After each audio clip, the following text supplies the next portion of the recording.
The hopes of millions of Muslims around the world of embarking on the lesser pilgrimage to Mecca have been dashed by the extension of the international travel ban by Saudi authorities. In fact, this year, the lesser pilgrim or Umrah for the duration of the month of Ramadan is open only to Saudi residents and only those who've been vaccinated for COVID-19. The travel ban was due to expire at the end of March, but was extended to the middle of May amid a fresh wave of infections. The regulations have left South African pilgrims in limbo, which local travel agencies are battling to stay in business. For more on this, let's bring in Abubakar Miller. He's a Hajj and Umrah Consultant based in Cape Town. He joins us now via our video link. Thanks so much for your time, Abubakar. It's great to have you on the program.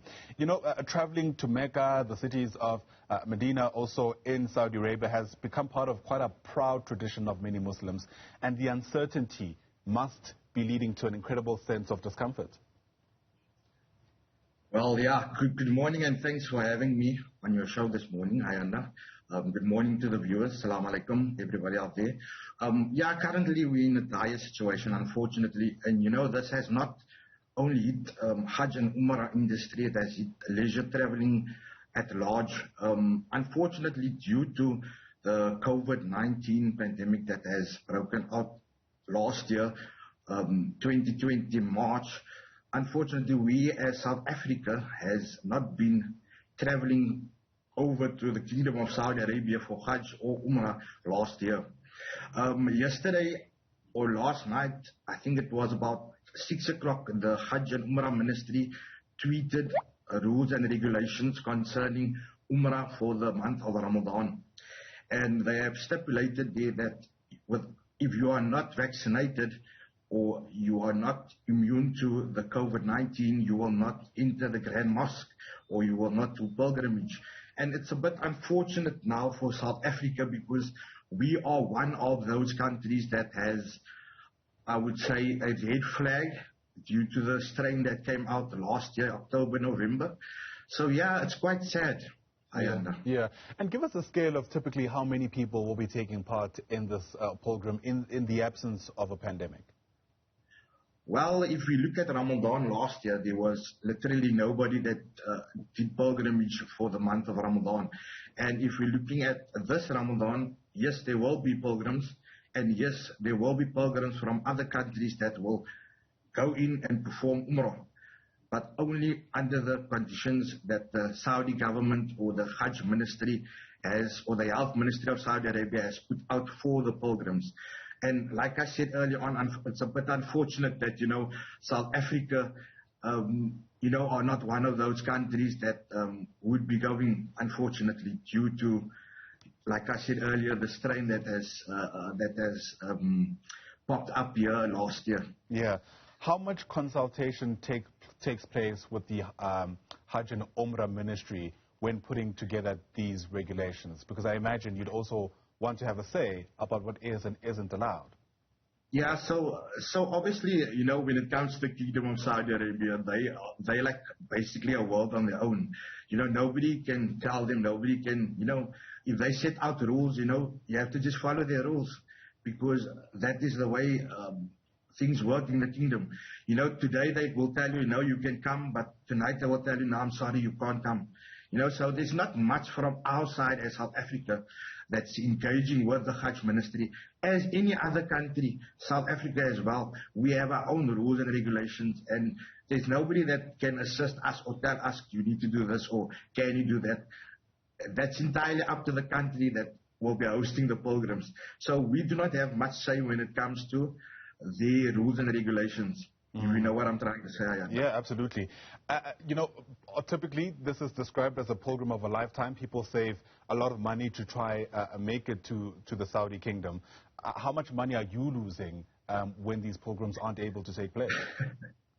Well, for me to obviously open up and tell you, you know, you can think for yourself, brother. We have been at home since the 26th of March.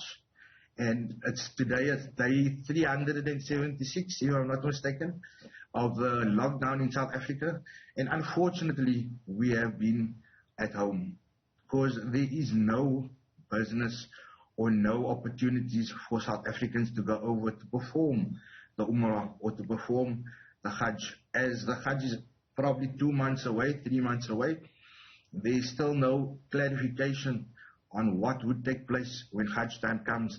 But now, with Ramadan around the corner, they are putting out their rules and they are expecting the guests to come from many parts of the world.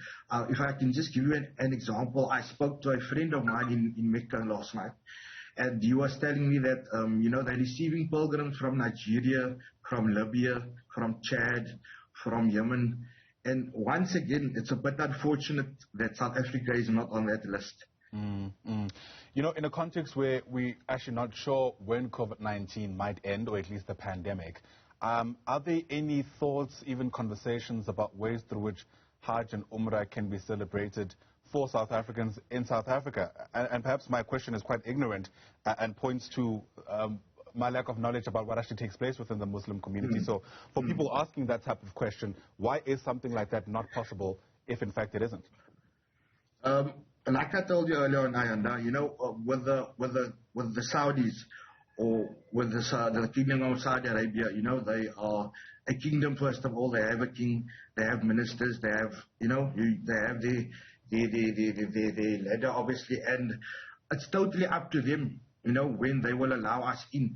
But from a South African point of view, and a Hajj and Umrah consultant, there are many, many, many people contacting me, contacting my colleagues at other travel agencies, wanting to know when can they go for Umrah, when can they go to the holy cities of Mecca and Medina, which is quite sad, because yesterday, when the Saudis came out with that statement on Twitter for the month of Ramadan and giving permits, Umrah permits, and giving the guests need to have the vaccine, our body called SAUK put out the same post, and automatically 5 minutes later, my phone was ringing off the hook. People were thinking that, what, we got the green light, but unfortunately not. We are still in the red zone when it comes to Saudi Arabia. And I can tell you, Ayanda, there are a lot of people that are sad, that are crying. But also, we have to understand that the kingdom is only protecting their country, first of all, and their people. Yeah. Before I let you go, are you worried about the possible impact this might have on the appeal of the pilgrim if, for instance, restrictions like the ones currently in place are sustained even next year? Look, as a South African, as a Cape Townian, we adjust to any situation. Whatever it may be, nothing is going to keep anybody away from Mecca and Medina. I'm sure when the green light comes, there will be people that will go. It doesn't really matter the cost. People want to be in the Kingdom of Saudi Arabia because that's where Islam started. That's where, the Quran was revealed. So people will go. I'm 100% sure of that. And I'm confident in what I'm saying because I have a lot of people that always phoning me, always asking me, when can we go? Are we ready to go? But then on the other hand also, we also have to ask ourselves, when will we get vaccinated as South Africans? Because that is obviously the only way we can enter the Kingdom of Saudi Arabia. Right. And, I guess that, I know I said that was the last question, but this is really my last one. It does raise questions about what the South African government can do to try and assist, right? I mean, there are always bilateral channels that can be explored, a South African community that can accelerate its vaccination so that there's a whole lot more to advocate for why South Africans should be allowed in the Saudi region. What can government do to help? Well, I think first of all, as our president, Mr. Ramaphosa, has mentioned in our last family meeting, getting the frontline workers vaccinated, getting the elderly vaccinated, and then obviously we as travel fraternity or as Hajj and Umrah consultants and colleagues and the whole industry itself when it comes to Hajj and Umrah, we obviously need to then put a plan together and approach our government and ask them to, find a way to, I would not say, basically find a way to get us vaccinated, those who wants to go over. Obviously, to be probably at the cost, I'm not sure.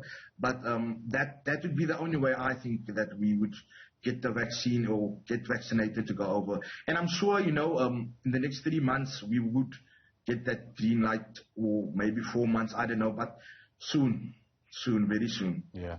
Abu Bakar Miller, thanks very much indeed for your time. Really appreciate you being able to share with us what you can. One can only hope for better days to come. Abu Bakar Miller is a Hajj and Umrah consultant, live to us there from Cape Town. Thanks very much indeed.